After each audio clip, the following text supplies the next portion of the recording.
कलह पर विजय पाने के लिए मौन से बड़ा कोई अस्त्र नहीं है। नमस्कार, सभी व्यूवर्स का हमारे YouTube चैनल पर हार्दिक स्वागत करता हूं।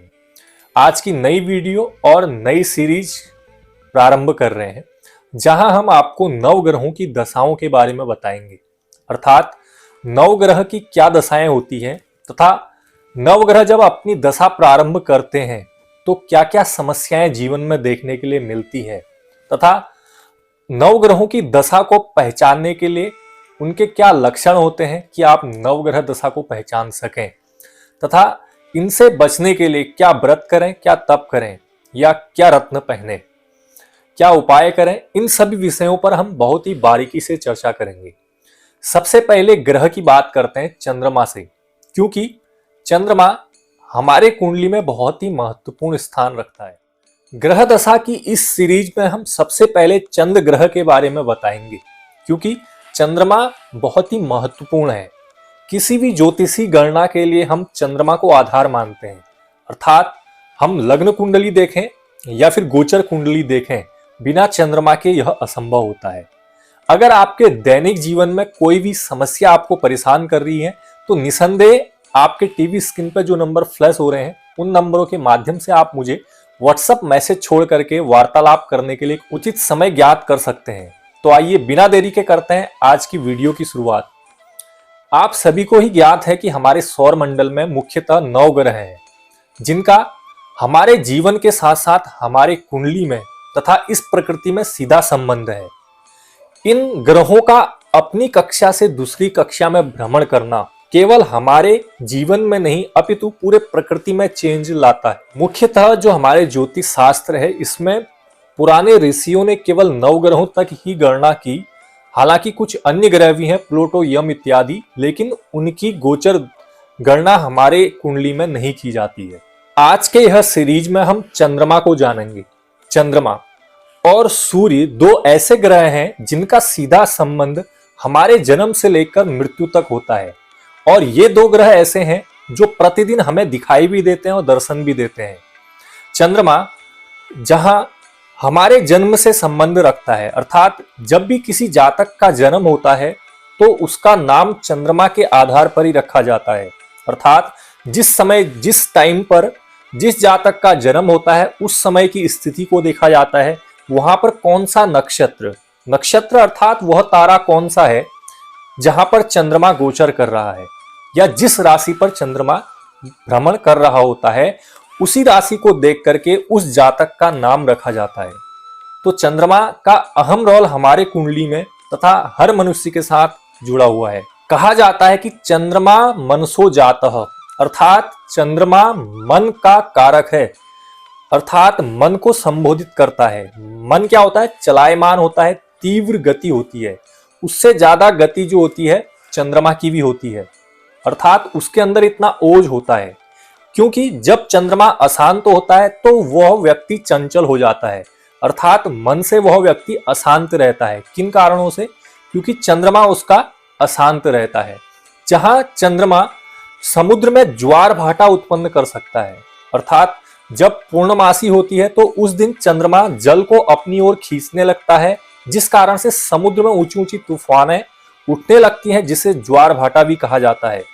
तो किस प्रकार से ये हमारे मन में तूफान नहीं ला सकता है? अर्थात हमारे शरीर में भी जल तत्व होता है, उस जल को अपनी ओर खींचने का काम यह चंद्रमा करता है, जब चंद्रमा हमारे कुंडली में अशांत रूप में बैठा रहता है। अब बात कर लेते हैं अपने मुख्य टॉपिक पर। यहाँ प्रकृति पर सभी लोगों को कुंडली की गणना कर पाना बहुत असंभव है, लेकिन किसी व्यक्ति के पास क्या होता है, सही टाइम या सही बर्थ डेट नहीं हो पाने के कारण भी वह अपनी कुंडली को ज्ञात नहीं कर पाता है। तो किन लक्षणों को पहचान करके आप यह जान सकते हैं कि आपकी कुंडली पर चंद्रमा पीड़ित है? चंद्रमा का अशुभ ग्रहों के साथ बैठना, जैसे कि शनि एवं राहु केतु के साथ बैठ जाना, या फिर चंद्रमा सबसे ज्यादा पीड़ित होने पर ऐसा व्यक्ति मानसिक रोगी हो जाता है, अर्थात वो टेंशन में आ जाता है, या फिर कह सकते हैं कि डिप्रेशन में चले जाता है। कई बार यह होता है कि वो ज्यादा गोलियों का सेवन करता है, लेकिन तब भी उसको लाभ नहीं मिल पाता है, जिसका मेन कारण हो जाता है कि अनिद्रा का आना, अर्थात वह नींद नहीं निकाल पाता है। इसके साथ साथ मूत्राशय संबंधित समस्याएं उसको घेर लेती हैं, जैसे कि मूत्र विसर्जन करने पर रुक रुक के पेशाब का आना, अथवा आंखों से जल का गिरना, या फिर नेत्र संबंधित विकार, पेट संबंधित विकार, या फिर हृदय संबंधित रोगों का आ जाना एवं पीलिया जैसी गंभीर बीमारी का होना, यह सब भी चंद्रमा के पीड़ित होने पर ही होता है। चंद्रमा कमजोर होने पर ऐसा जातक बहुत ही जल्दी उग्र स्वभाव का हो जाता है एवं बिना बात के भी तेज गुस्सा आने लगता है और गुस्से के कारण वह जाने या अनजाने में गलत निर्णय ले लेता है। चंद्रमा से पीड़ित व्यक्ति सही डिसीजन नहीं ले पाता है, अर्थात वह जो भी काम करता है तो वह अपने आप ही उल्टा होने लगता है। और ऐसा चंद्रमा से पीड़ित व्यक्ति के फेस का रंग भी आपको चेंज होते हुए दिखाई देगा, कभी व्हाइट तो कभी ब्लैक। जिन जातकों के, जिन व्यक्तियों के घर में अशांति रहती है या फिर आपस में विवाद रहता है, या फिर जिनके घर में पितरों की पूजा नहीं होती है, अपने माता का अनादर करते हैं, ऐसा व्यक्ति या ऐसा जातक भी चंद्रमा से पीड़ित रहता है। ये तो रहे व्यूअर्स कुछ लक्षण जो कि आप पहचान सकते हैं कि वह व्यक्ति चंद्रमा से ग्रसित है।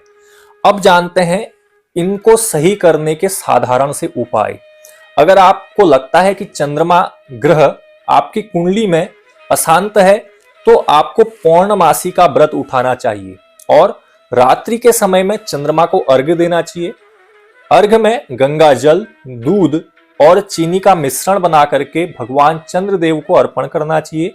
मंत्र इस प्रकार से रहेगा, ओम चंद्रमसे नमः।